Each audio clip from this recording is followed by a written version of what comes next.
everyone, welcome to Tuku Talks, a podcast where we pretty much talk about anything to do with rangatahi. We're here again at North Shore at a car park. You can hear, oh, there's some fake music going, there's a lawnmower going. If you can hear the other sound, then we'll send you a prize, eh? Anyway, I'm Turia Schmidt-Pickett, one of your hosts, and I am joined by my other host, Janaye Henry. Kia ora. Kia ora, kia ora. And today I'm looking forward to it because we have a special guest today because I'm really bad with money, so it's great that Sim Kaur from Girlsthatinvest is here. Welcome. Thank you so much for having me. I'm so excited to have this chat. Thank you so much for joining us in the literal boots of our car. As we mentioned before, there's a few noises happening, but that's okay, we'll join the party. We're having a little bit of a beveragino while we have a chat. It's all a good time. So, Sim, for those that don't know, like, what is Girlsthatinvest? So we're a podcast run by two best friends. I run it with Sonia. We've known each other since we were like 5 years old. Shout out Sonia. So, shout out Sonia. And we realised that being best friends for 20 years, we talk about everything. You know, you chat with your best friend about your bowel movements, you know, anything. That was boys. the first topic you chose. That's all we have to talk about. But you never talk about money. And it was such a taboo topic. And when we one day just randomly opened up, it was like, wow, you've saved up how much? You make how much? Like, you invest, what the heck? And it was just conversations that we'd never had before. And we thought, this was so empowering. It was like on my bedroom floor. We chatted for like an hour, and afterwards we were like, if we could have these conversations on a podcast where we encourage other people to have those conversations with their friends and family, like, that would just be awesome. And so it started out like in my flat. We like asked our flatmates to like hush up for an hour, bought like some cheap mics, and yeah, it's just grown from there. Okay, so what kind of investments have you made? Yeah, so Yeah, that's a good question, because otherwise it's like, what's an investment portfolio? Like, I remember when I first heard that term, I thought it was a physical clear file that you used to hold and you just like flick through whatever companies or what people own. But there's a number of ways that you can invest. One is like investing in companies, so like putting some money into Tesla or Amazon or Google, like individual shares. And then there's also real estate. And I wouldn't say I've got a real estate investment because I've just got one home and that's the home I live in. Yeah. But yeah, those are kind of the two ways that I prefer to invest. And then there's like cryptocurrencies and NFTs and stuff, but that's not like a big part of my investing style. That's more like a fun thing, something you do on the side. What is your take? Because growing up, I knew nothing about shares, investments. I actually thought when you look at the movies that it was only belongs in America. I had no idea there were shares in New Zealand up until 2020. Pretty late, eh? Is that late? No, I feel like a lot of us grow up like that. You know, I didn't think it was something that we had in New Zealand either. And then someone brought up Air New Zealand shares and I was like, I know that company, like that's a thing. But I think the reason why we believe that is investing and money in like media is always like The Wolf of Wall Street. I don't know if you've seen that movie. Yeah, everyone thinks Horrific Leonardo movie. DiCaprio, all the Pākehas and suits, eh? That's what you think of and you investors. think That movie was scary. if you think, like if you look at them and you go, I don't look like that, I don't sound like that, then you think that's not a place for me. But we always kind of like to question it. And we like to question like, why is it that if we see a man in a suit, we just think that's like not for us and it's too smart for us to understand, you know? And so we just try and break that down and make it a lot more simpler, because investing and money is definitely something that we can all learn, and it's not hard. It's just if someone explains it to you and you're like, I don't get that, you need a better teacher. It's not that you're not smart enough for it. I love that. What you were saying before about having an investment portfolio and how you can invest money in companies or you can have real estate, I was going to ask you, what do you think around the ethics of your investment portfolio being predominantly real estate? Like being sort of a full-time In New Zealand, I feel like landlord. In New Zealand, I feel like we've got such a love affair with real estate, and shares and stuff is not as dominant. Definitely more for younger people. I think we're starting to change that. Yeah. Probably because we can't get into the property market as easily, so that's probably part of it. But it's such a good question because millennials and Gen Z, we are kind of moving more towards spending money in a more ethical way, and you know, even just the way we buy stuff, if it's more sustainable, if it's stuff that, you know, we believe is zero carbon emissions or things that are recycled, that's important, and we bring that into our investments. And so there's no right or wrong answer. Like, I don't want to say if you buy a house that's unethical, but it's about, do you find it unethical? And if you do, make sure you align yourself with your own values. You know, I think during a housing crisis, someone might think, well, actually, I don't want to buy a house to rent out. I want to put that money into shares instead and put them into companies that are helping, you know, grow the world and do great things. And that's a better use of my time and energy. And I think that's awesome. I think I have like a weird relationship with the idea of obtaining heaps of wealth, because on one hand it's been like sold to me like a dream in every media I consume. On another hand, I don't know if it aligns with my values at all. And then when I think about people who own like 20 houses, there's just something in me that's like, that's not right. Like, I just can't co-sign that. I don't think that's dollar bills, baby. I think that's like filthy. Yeah, I think it's such a important conversation to have, and I think people kind of tiptoe around it, but it's just about, understanding what's important to you. And I think like from my experience, I like to think that you can accumulate wealth but do it in an ethical way, and you can do it in a way that aligns with your goals and values. And so, for example, like Sonia is not interested in property, and that's totally fine, and that's awesome. And for me, I think owning one house is fine, you know, and that's my value. It doesn't mean to say someone that owns rental properties is wrong, but it's just like, what helps me sleep easier at night time?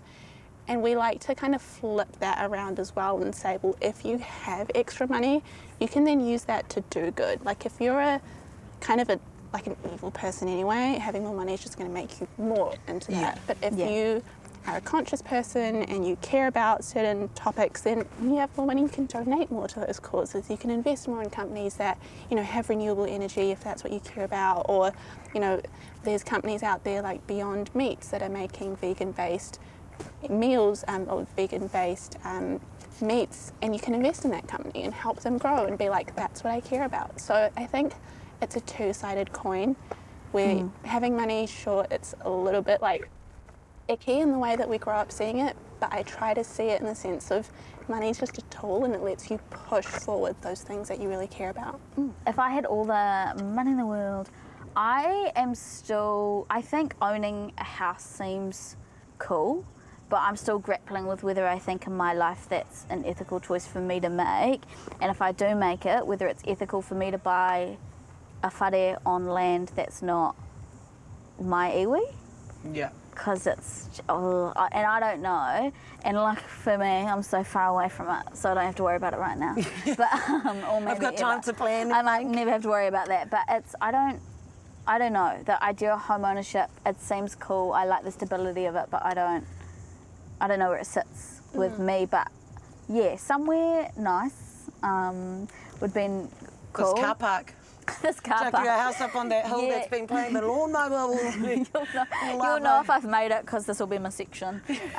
If I had all the money in the world, I think I'd probably keep doing what I'm doing. Like, I really love, like, I'm so fortunate to have a job where I get to just turn up and talk to women and minorities and just be like, look, this is what money is, this is what investing is. It's not for you. We grow up being taught, you know, that we're not meant to be in these spaces. And it's weird, you know, being the only either young person or only woman or only person of colour in these kind of rooms. And it's just and it's nice to be able to walk in and kind of change, I guess, the face of investing and what that looks like. To jump back to investing, if you want to start investing, so say Turia and I, after this podcast, we're making dollar bill and we want to invest, is there a certain amount we need to be at? Like, how would we go about that? Are we the right people to invest even? Like, those are very good questions. I would say in terms of how much to invest back in the day, like if you are someone that tried to invest 10 years ago, you know, we've heard stories of like people going up to investing funds, so funds are one of the ways that you can invest, and saying, hey, I'd like to start, and these fund managers would like look them up and down and be like, if you don't have 10 grand spare, okay, well, I'm out. Walk out. And not a lot of us do. Like, who has 10 grand to put into an investment off the bat for their first investment anyway? So it used to be really hard to get in, whereas now there's these things called fractional shares, which is a real jargon term. But it's the idea that if one share, let's say you wanted to buy a share of Air New Zealand, and let's say the share was $100, you could have to just put in a single dollar and you can buy 10% of that fractional share or 1% of that fractional share.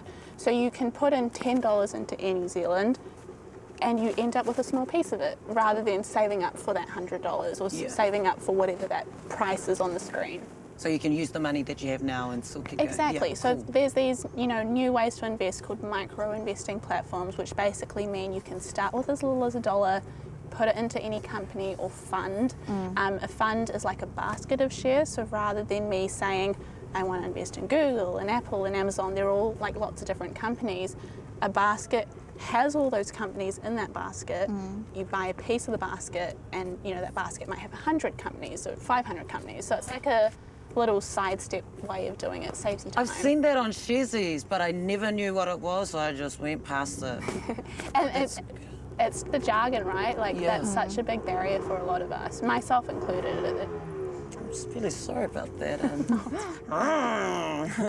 What other terms do you think that some people are kind of like scared and kind of intimidates them? I think like out of investing and everything that I've learned, there's so many, it's like another language, and I feel like it's almost done on purpose to like keep people out. So I want to preface by saying, if you don't know these terms, like join the club. Like no one kind of knew them until someone explained them to them. Assets are a term that when I was learning, I was like, what do people keep talking about?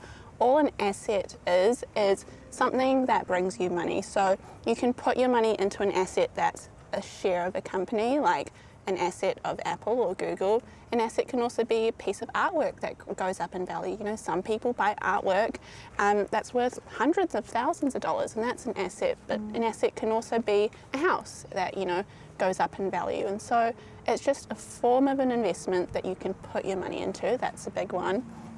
And I guess another term that really comes to mind when it comes to investing is capital. And I remember hearing that and being like the capital of a place? Like, what does it mean?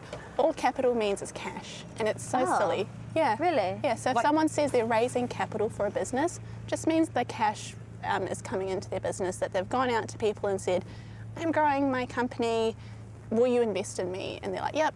And so that's raising capital. So like, if we had a fundraiser, like a sausage sizzle, we could be like, we're raising capital. Yeah, like the Girl Scout cookies raise capital every year. Tuku Talks, let's go. That's us, let's go raise some capital. Yeah. I love that, like that's a huge word that I feel like no one knows about that word. Yeah, yeah, and then I feel like even KiwiSaver, like we have a rough idea of what a retirement fund is or what a KiwiSaver is, but to actually understand the mechanics, like that's not something that gets thrown out a lot. And all KiwiSaver is do you remember we talked about those investment funds or those baskets of companies? Yeah. So a KiwiSaver is just a basket of companies. And so there's different baskets, different KiwiSaver providers, and there's different levels of risk. So one basket might be super risky for like a young person that doesn't care if the market goes up and down because they don't need that KiwiSaver till they're 65. But you might be in your 50s and 60s, getting to that time where you're close to cashing out your KiwiSaver, so you might have a more conservative basket. Sorry, so sorry the about New Zealand investments flying above us right now. So we've got cash flow, capital, assets, KiwiSaver, baskets. Yeah, that was really good. And how you can do the like a percentage of that? Yeah, so fractional shares. The baskets, by the way, they're called either index funds or ETFs. Ooh. Have you heard of those? I've heard ETFs. On that either raw TikTok you done, which I was like, what are index funds? Yeah, that's another term that's thrown around so much. Like if you ever were to Google what's investing or what's the share market, that comes up.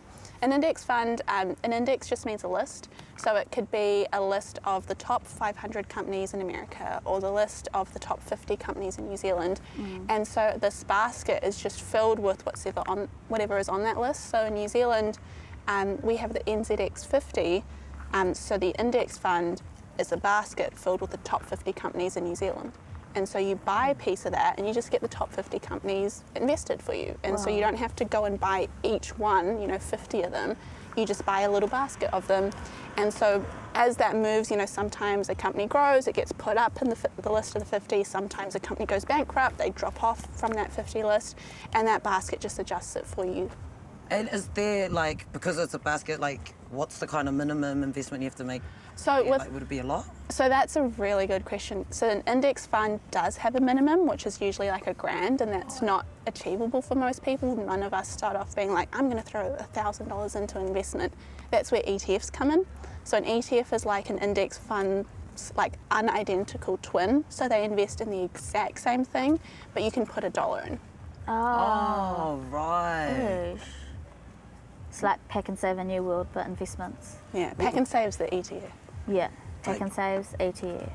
Which one would you go for? So I invest in ETFs because when I started out, I didn't have a lot of money to invest in. They invest in the exact same thing. You make the exact same return. Yeah. So like an ETF of the NZX50 would give you the same return as an index fund of the NZX50. Okay. So you make the same money, it's just you can put in less money to begin with. What's your advice for budgeting? Budgeting is such like it's got such a bad connotation to it. Like I don't like the term budgeting because I'm like, I don't want to budget. I don't want to like have restrictions. It feels like you're being told off by yourself. But what I found is that with budgeting, how I started and what I'd recommend for everyone listening to do is print out your last month's bank statements. It's very confronting. You don't have to do it sober. And take two different coloured highlighters. So highlight in one colour how much is coming in, and highlight in another colour how much is going out. And you'll definitely find a few subscriptions that you didn't realise you had. I always do when I like repeat the process. But the benefit of doing that is you can see how much is coming in, how much is coming out, and are you actually saving more than you make, or are you maybe spending more than you earn?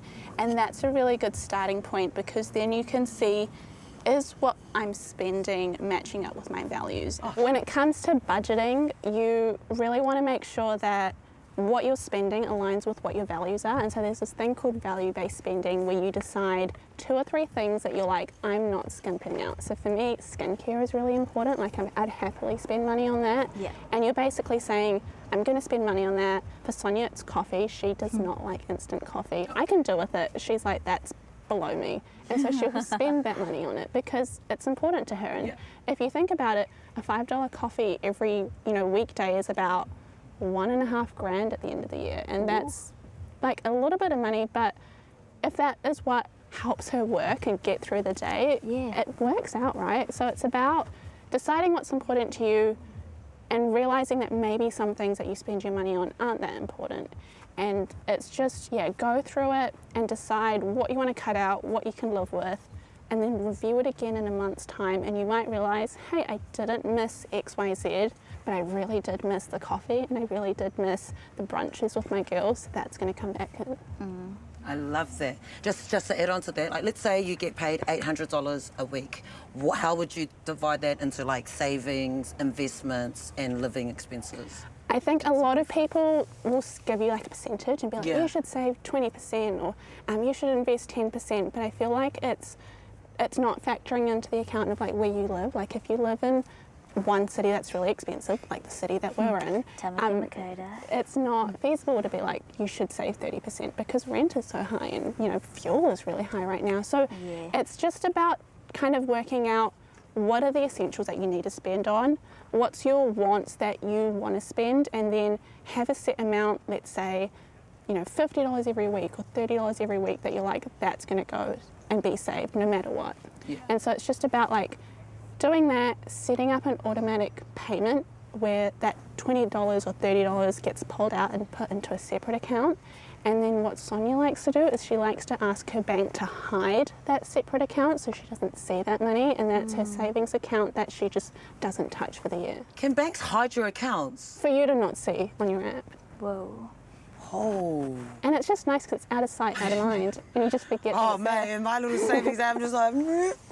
And that's all of us, right? Like if you see it, you're more inclined to be like, that's everyday money. But if you put it away or have a separate bank account that goes to, it doesn't feel like your money.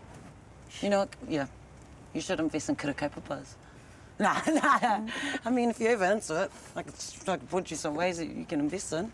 I think it's so interesting how, like, there's different ways that people like to think about money, and a lot of people of colour usually have more of like a community-centric way of viewing money. Yeah. And not to like generalise them and, you know, other people, but it's just something like, it's a theme that we see a lot, not just like in New Zealand, but even like the Latino community in the US that we sometimes speak to. For them, it's like they have the same mindset as us. It's like, it's not about being wealthy and kind of, you know, being on your cruise ship and everyone else is like on a dinghy. It's about including everyone and uplifting everyone, and it's just like a really nice thing. But it also comes with like our own challenges, and you'll see that with like building generational wealth, that's kind of like a term that we speak about. It's harder for us because we've got all these other people that we want to uplift too, and it's not just like me, myself and I. What is your definition of wealth?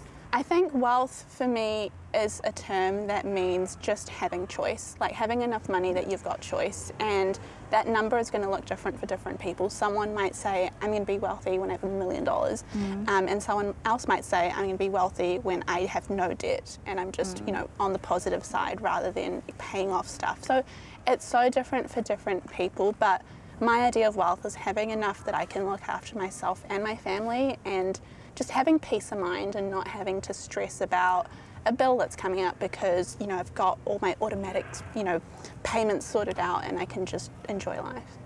Do you feel wealthy, like as a person, and does it feel different from how That's a I great feel? question. I would say like 2 years ago I had a couple of grand to my name, Yeah. and that's changed like quite a bit in the last wee while. But I think just the way that I've grown up, like I don't see it as my money, if that makes sense. Yeah. Like I see it as, I don't even know, like from my business, like I'm happy to share that I take a grand a week, and that's like the money I live off. Half of it goes to my mortgage, so I've got $500 to like live off, so to speak. And I think that, you know, works for me, and I'm quite comfortable. Like I thought I would change, and I thought maybe I'd maybe like nicer things. But one thing I did update was my car. Like I had a 1-star safety Suzuki Swift that I had for like $4,000 that I would run around, and my parents were like, please, like you drive from Auckland to Hamilton all the time and you drive further out for work. Like safety is important. So some things I think I'm definitely more out there than I used to be. Like I don't enjoy spending money. So for me, it's not really, I think you can either be like, you love spending and that's awesome, or you can be like almost anxious about it and you feel bad every time you spend it. Oh, And sorry, that's- Fana, I caught you. And that's like the other end of the spectrum. And so it's just like, I think we're all trying to find a balance. Do you have a financial goal? Like what is the financial, where do you want to be with money, I guess? Like what's your markers of success? I think for myself, I grew up in a very patriarchal society. So coming from like an Indian background, you kind of grow up seeing that the man is like the head of the house and they make the money and they make the calls in life.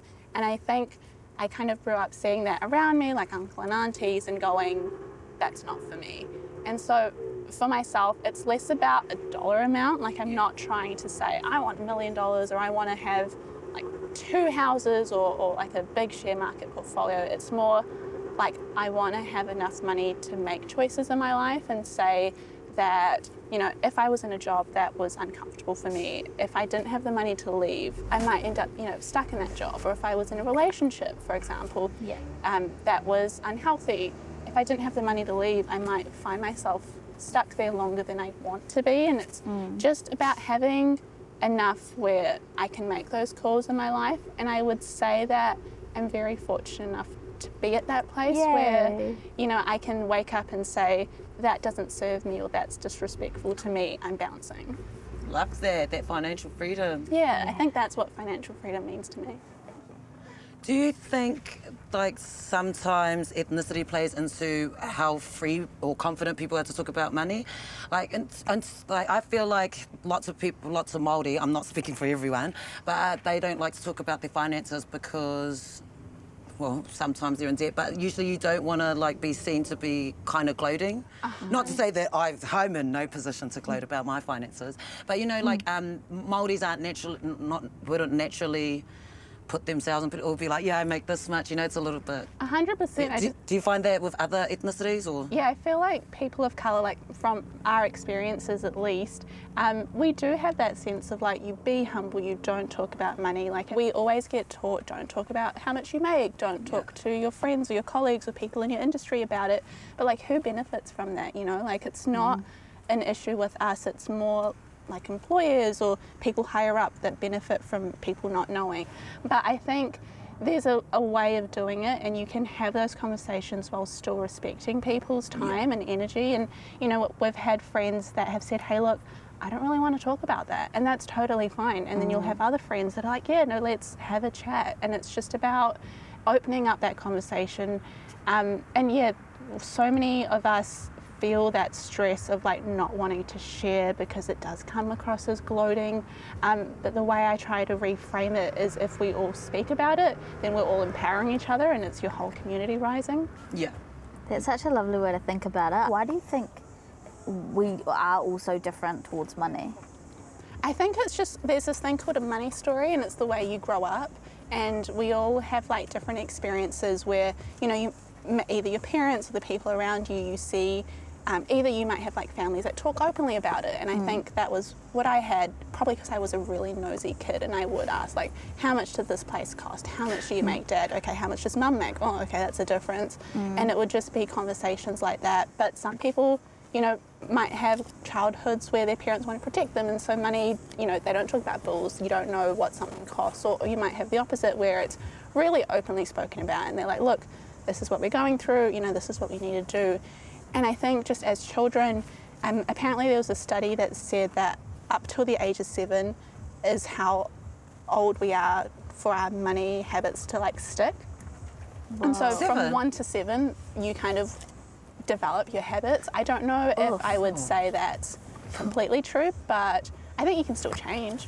For some people, it's like hush hush, and it's like their journey is to like unpack that, and for other people it's like maybe having more of a scarcity experience, and it's a matter of kind of unlearning that. Like that's kind of what I grew up with.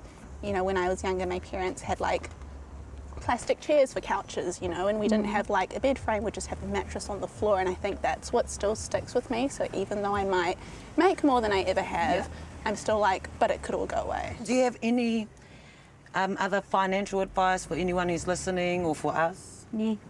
I would say that one of the things that I always like hold true to my heart and really speak about a lot is there is nothing in the world of money that's too confusing or too hard. There's, you know, the world of money has been created by rich, you know, people of certain ethnicities, and they whether they meant for it or not, you know, it was created by them for them. And as women and people of colour, we didn't get access to this sort of stuff, you know, in the same time frame that they have. So we're just starting out. We're at the beginning of our journeys. And so it's not fair to be like, wow, like, look at them, look at us, I can't do it. It's, you know, that was a financial system created by them, for them, and we're kind of just beginning to navigate our way through it. So give yourself some slack. It's been so lovely talking to you today. Something I really appreciate about the mahi you do, and like looking on your Instagram, is how you're doing like a TikTok trend, and then it's about like investing. It's like the merging of the two worlds and making this info accessible to us is so huge.